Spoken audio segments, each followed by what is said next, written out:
আসসালামু আলাইকুম এভরিওয়ান। এখানে আপনার একটি আদার গাছ দেখতে পাচ্ছেন, নতুন করে ফ্লাওয়ার আসতেছে। এটাকে কয়েকদিন আগে প্রুনিং করে দেওয়া হয়েছিল, নতুন ডালপালা এসেছে। সো অনেকেই বলে যে আমার কাছে হচ্ছে না, মানে ফ্রুট সেটিং হচ্ছে না। এটার অন্যতম একটা কারণ হচ্ছে যে পরাগায়ন না হওয়া। দেখতে পাচ্ছেন এখানে একটি স্ত্রী ফুল, আর ওই যে ওখানে শেষে একটি পুরুষ ফুল।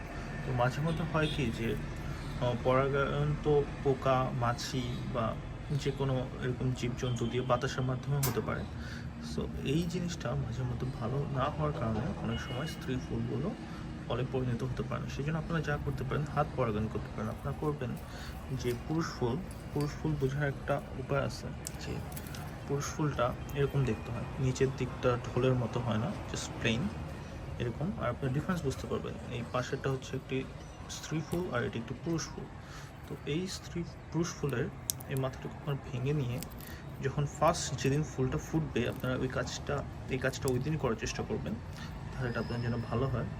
নিয়ে এই স্ত্রী ফুলের মাথাটার মধ্যে জাস্ট এইভাবে জাস্ট একটু মিলিয়ে দেবেন সুন্দর করে, যতটা সম্ভব ভালো করে দেবেন।